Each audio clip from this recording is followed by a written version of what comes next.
En esta clase vamos a trabajar con algunas excepciones a las leyes de Mendel, como dominancia incompleta, codominancia, alelos múltiples y herencia poligénica. Bueno, en esta clase vamos a trabajar con algunas excepciones a las leyes de Mendel. Lo importante a saber antes de empezar a ver la clase es que si no estudiaron las leyes de Mendel, les conviene ver los videos anteriores porque si no, esto no se va a entender.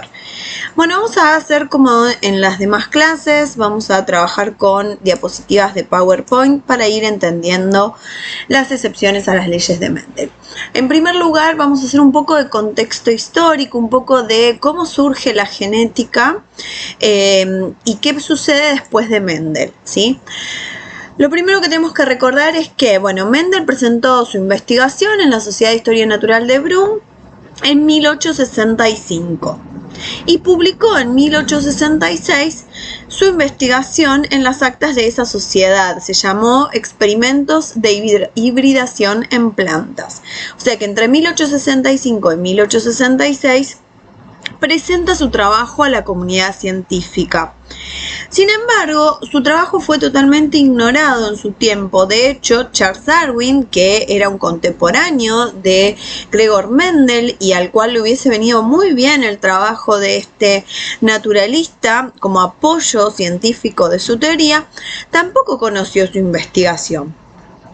Pasaron más de 30 años para que los descubrimientos de Mendel fueran justamente redescubiertos y entendidos. En 1900 y en forma simultánea, pero en distintos lugares, 4 científicos redescubren las leyes de Mendel, ¿sí? Y empiezan a utilizar términos como por ejemplo genética, alelo, homocigota, heterocigota, todos los que hemos visto en las clases anteriores sobre las leyes de Mendel. En realidad esos términos aparecen gracias a estos científicos que en el 1900 redescubren las leyes de Mendel. Uno de ellos fue de Vries, que fue un botánico holandés y además de redescubrir las leyes de Mendel, también acuña el término de mutación. Karl Corren, un botánico alemán que descubre una de las excepciones a las leyes de Mendel, que es la dominancia incompleta, que la vamos a trabajar hoy. Otro fue el botánico austríaco Schermak y también William Bateson, un biólogo inglés que es el que más trabajó en dar sustento experimental a las leyes de Mendel, ¿sí? Introduce términos como genética, alelo, homocigota, heterocigota, etc. Y justamente respecto de William Bateson, encontré en este sitio web que se llama Mujeres con Ciencia, un artículo muy interesante que se llama La fascinante eclosión de los primeros tiempos de la genética, el papel de biólogas, y justamente en este artículo nos cuenta que William Bateson tenía dentro de su equipo de investigación a muchas mujeres, numerosas biólogas como todas las que aparecen acá, Becky Sanders, Dora Pertz, Nora Darwin, Muriel Welldale, etc., Anna Bateson, Mary Hart Davis. Todas estas que están acá aportaron información muy valiosa a las que corroboraron las leyes de Mendel, y todas bajo la dirección de William Bateson. Hagamos una línea de tiempo entonces de los comienzos de la genética. Entonces, en 1865 podemos decir que se funda, o el padre de la genética, como se lo suele llamar, sería Mendel, por sus leyes de la herencia y su publicación. En 1869, también lo hemos visto unas cuantas clases atrás, Miescher hizo la primera extracción de ADN trabajando con el núcleo de las células. En 1882 Fleming trabajó con los cromosomas en la mitosis, empezó a visualizarlos y también se empezó a entender el proceso de mitosis.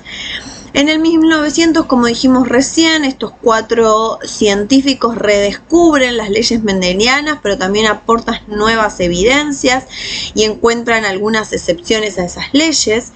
En 1901, de Vries acuña el término mutación y empieza a descubrir este fenómeno biológico. En 1902, Sutton y Boveri postulan la teoría cromosómica de la herencia y lo relacionan con el proceso de mitosis. Acá lo abrevié como TCH, teoría cromosómica de la herencia. Primero la postulan, pero todavía no tenían suficiente prueba científica al respecto. En 1905, como vimos también recién, Bateson acuña el término genética, el de alelo, el de homocigota, heterocigota. Y en 1906 Johansen también propone el término gen, porque Mendel en ningún momento habló de gen, sino de elementos, ¿sí? Y finalmente, bueno, en 1910 Thomas Morgan hace nuevos aportes a la teoría cromosómica de la herencia, aportes experimentales, y descubre otra excepción a las leyes de la herencia, que es la herencia ligada al sexo, que la vamos a ver en la parte 2 de las excepciones. Así que acá tenemos un pantallazo general, vemos como en poco tiempo ocurren muchos descubrimientos que ayudan a entender lo que hoy sabemos sobre la herencia. Bueno, recordemos un poquito las leyes de Mendel. Lo que sabemos es que predicen cruzamientos simples. ¿Qué es lo que sabemos hasta ahora de clases anteriores sobre las leyes de Mendel? Sabemos que por efecto de la dominancia completa, el fenotipo del heterocigota es igual al del homocigota dominante. Entonces, acá tenemos que si el homocigota dominante tiene fenotipo amarillo, el heterocigota también tiene fenotipo amarillo.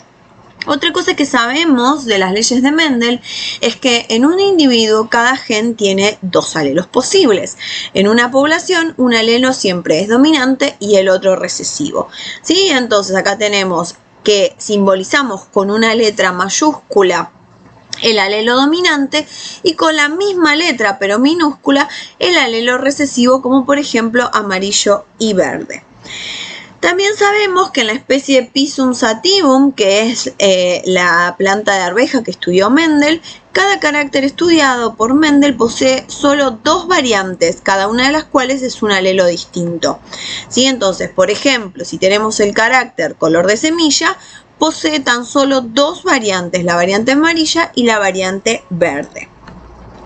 Otra cosa que ya sabemos es que en esta misma especie cada carácter estudiado por Mendel está influido por un solo gen. Bien, estas premisas que sabemos de las leyes de Mendel se van a ir rompiendo una a una en las excepciones. Por eso quería que las recordemos para ir viendo en cada caso qué excepciones ocurren. Entonces, las primeras dos, esto de que el heterocigota siempre tiene el mismo fenotipo que el homocigota dominante y que en un gen solo hay dos alelos posibles dentro de una población, uno dominante y el otro recesivo, no se cumple en los casos de dominancia incompleta y de codominancias. Estas dos son dos excepciones a las leyes de Mendel que vamos a estudiar en breve.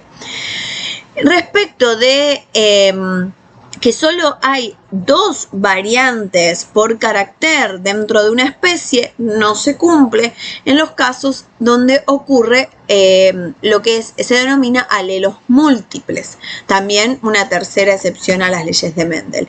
Y esta cuestión de que un carácter está influido por un solo gen no se cumple en los casos de herencia poligénica. Así que en la clase de hoy vamos a trabajar con estas cuatro excepciones a las leyes de Mendel, viendo en detalle una por una.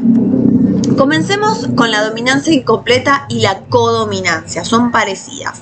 ¿Por qué? Porque a veces el heterocigota presenta un fenotipo distinto a los homocigotas y a veces no hay alelos recesivos, entonces ambos alelos son dominantes. O sea, esto sucede en los casos de dominancia incompleta y codominancia. Veamos, el caso de dominancia incompleta fue descubierta, como vimos recién, por Correns y y fue descubierta con esta planta que se llama, su nombre científico es Mirabilis jalapa, pero también conocida en nuestro país como dama de noche o don Diego de noche, porque justamente sus flores se abren en las horas nocturnas. Entonces acá estamos viendo que el heterocigota, que en este caso presenta flores rosas, es distinto de los dos homocigotas que son flores rojas y blancas. En el caso de la codominancia, por ejemplo, lo estamos analizando con el ganado en la raza Yorkton, lo que observamos que el heterocigota presenta, también es distinto de los dos homocigotas, ¿sí? Pero presenta colores de ambos. Entonces, veamos bien uno por uno, así podemos diferenciar cada una de estas excepciones. Pero lo importante que me interesa que recuerden es que tanto en la dominancia incompleta como en la codominancia, el heterocigota presenta un fenotipo distinto a los homocigotas. Empecemos con dominancia incompleta y con la planta dama de noche o don Diego de noche. Entonces, ¿cuándo ocurre la dominancia incompleta? Cuando el heterocigota presenta un fenotipo intermedio respecto de ambos homocigotas. El homocigota para color de flor rojo, el homocigota para color de flor blanco. Entonces el heterocigota es un fenotipo intermedio entre los dos homocigotas, o sea, color rosa. Quiere decir que el rojo no termina dominando completamente al blanco, por eso es una dominancia incompleta. Y el fenotipo del heterocigota es intermedio entre ambos. ¿Cómo vamos a denominar a cada genotipo cuando ningún alelo domina completamente sobre otro? Bueno, por convención se usa siempre la misma letra, pero en mayúscula. Acá no vamos a tener letra minúscula porque no hay alelo recesivo. Y vamos a usar un subíndice para diferenciar un homocigota de otro. Entonces, si el homocigota para color de flor rojo usamos la letra A mayúscula, le ponemos el subíndice 1. Tiene los dos alelos al ser homocigota A1, A1. Para el blanco, A2, A2. Y por lo tanto, el heterocigota va a tener un alelo A1 y un alelo A2. Bien, entonces si queremos hacer un cruzamiento entre los genotipos de flor de color rojo con blanco, vamos a hacer que la generación parental cruzamos A1, A1 por A2, A2, que sería rojo por blanco, y entonces hacemos el cuadrado de Punnett y repartimos los alelos, ¿sí? Acá tenemos los alelos A1 en cada gameta, los alelos A2 en cada gameta. Cuando hacemos los cruzamientos de la filial 2, observamos que el 100% en este caso sería rosado, es decir, el 100% es heterocigota si hacemos este cruzamiento. Así que si nos toca resolver un caso de dominancia incompleta, vamos a usar siempre la misma letra mayúscula, pero con subíndices distintos. Vayamos al caso de la codominancia. En la codominancia acá estamos viendo el caso del ganado de la raza Holstein, ¿sí? Lo que sabemos es que esta raza surge hace unos 2000 años cuando las vacas negras del pueblo de los bávaros fueron cruzadas con las vacas, o mejor dicho, los toros blancos del pueblo de los Friesians. Entonces, ¿qué se obtuvo? Se obtuvo un ganado que tiene tanto manchas negras como blancas, o sea, tiene el fenotipo de dos. Tenemos dos homocigotas, este sería el heterocigota. Entonces, ¿cómo denominamos a la codominancia? Ocurre cuando el heterocigota presenta en simultáneo el fenotipo de ambos homocigotas. No es un fenotipo intermedio como la dominancia incompleta. Acá presenta el fenotipo de ambos homocigotas. ¿Cómo los vamos a denominar a cada genotipo cuando los dos alelos dominan? En este caso vamos a usar letra mayúscula, pero distintas letras para cada alelo. Y fíjense que acá tenemos en la generación parental, usamos la letra B larga, ¿sí? Los dos alelos.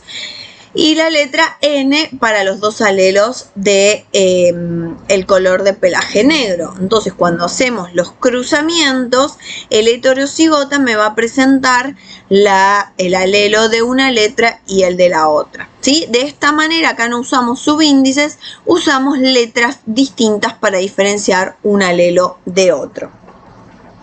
Acá estamos viendo otro caso de codominancia. En este caso, en vez de ser la raza Holstein, es la raza Shorton.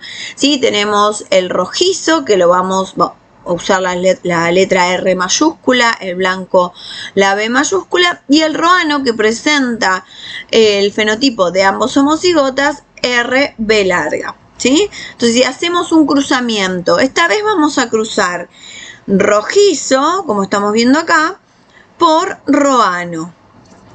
Hacemos el cuadrado de Punnett, repartimos los alelos, supongamos que esta es la vaca y este es el toro, acá repartimos los alelos, y cuando hacemos los cruzamientos encontramos que el 50% son rojizos, que serían estos, de probabilidad, ¿no? Y el otro 50% roanos, o sea, 50% homocigota, 50% heterocigota. En humanos hay un caso, o varios, pero en este caso vamos a analizar uno, de codominancia, que es el de los grupos sanguíneos. Nosotros sabemos que las personas que tienen grupo sanguíneo A, en los glóbulos rojos, acá estamos viendo un glóbulo rojo, presentan un tipo de proteína que lo llamamos antígeno A, y que acá está representada como triangulitos verdes. Las personas que tienen grupo sanguíneo B, por ejemplo, como es mi caso, yo soy grupo B, tenemos en nuestros glóbulos rojos otro tipo de proteína, acá está representada con otro color y otra forma, al que llamamos antígeno B. Pero resulta que hay personas que tienen grupo sanguíneo AB. ¿Por qué? Porque presentan en simultáneo ambos antígenos en las membranas de sus glóbulos rojos. Por lo tanto, las personas que tienen grupo sanguíneo AB son codominantes. Por eso están con letra mayúscula el A y el B, porque ambos son dominantes y cuando están juntos son codominantes.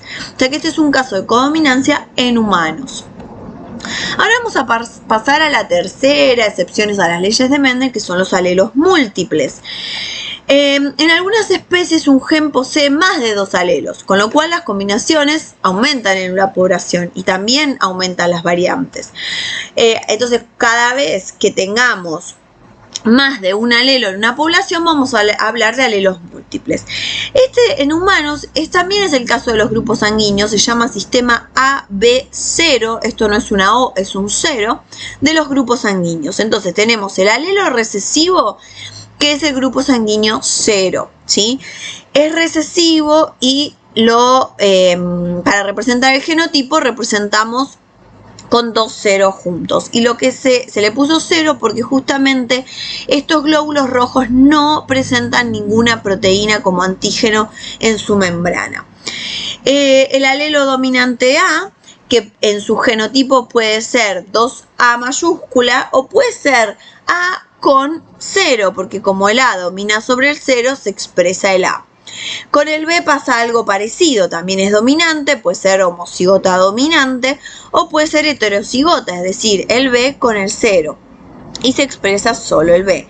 Y el grupo, como vimos recién, AB, que es codominante, donde tengo los 2 alelos dominantes en simultáneo y esos 2 se expresan en los glóbulos rojos.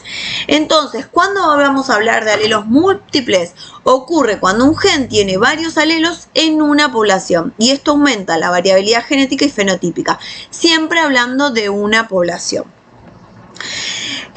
Vamos a hacer un paréntesis y a preguntarnos por qué muere una persona que se transfunde con sangre de un grupo sanguíneo incompatible con el propio, ¿sí?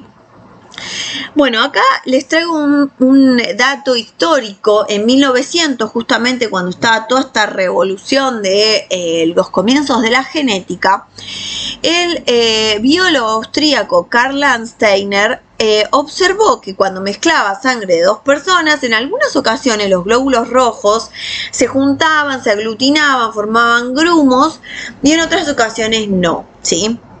También descubrió en esa época los 3 principales grupos sanguíneos humanos, que son el A, el B y el 0, y después su equipo de investigación descubrió el cuarto, el AB. También este científico encontró que muchas personas producen anticuerpos contra los antígenos de glóbulos rojos que no son los propios, y por esta razón puede que una persona pueda morir si se le transfunde sangre con un grupo sanguíneo incompatible.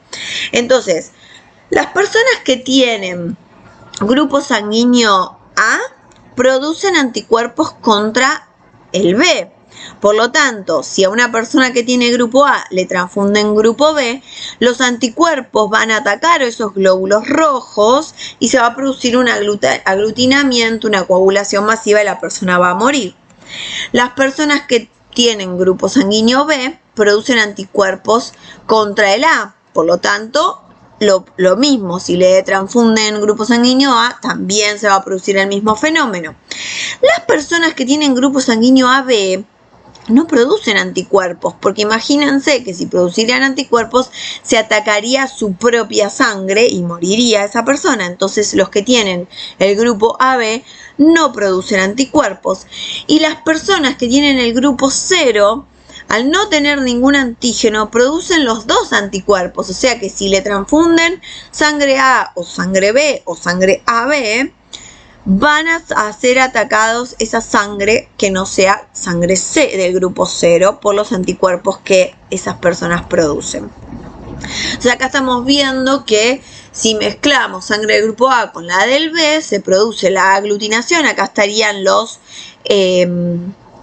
anticuerpos encastrando con el antígeno, como hemos visto ya hace unas cuantas clases atrás, el complejo antígeno-anticuerpo, y esto genera la hemólisis, o sea, la muerte del glóbulo rojo y la destrucción del hematío del glóbulo rojo, la aglutinación y también la muerte de la persona. Así que acá tenemos una tablita en donde podemos ver qué grupo sanguíneo puede donar a qué otro y cuál puede ser receptor o no, ¿sí? Si pensamos en el grupo sanguíneo A, puede donarle a las personas del grupo A y también puede donarle a las de la B, porque la B no produce ningún anticuerpo. Y puede recibir sangre del grupo A y del grupo 0. Los del B también pueden donar a su mismo grupo o a la B, y también a los AB, y pueden recibir sangre de su propio grupo y también del 0 por la misma razón que con el A, que al no tener antígenos no va a haber anticuerpos. Respecto del grupo AB, solamente puede donar a su propio grupo, pero es llamado el receptor universal, porque al no producir anticuerpos puede recibir sangre del grupo A, del grupo B y del grupo 0. Lo opuesto ocurre con el grupo 0, que puede donarle a todos los otros grupos sanguíneos, pero solo puede recibir de su propio grupo, porque todos los demás le van a generar anticuerpos y toda esta aglutinación y hemólisis de las que hablamos.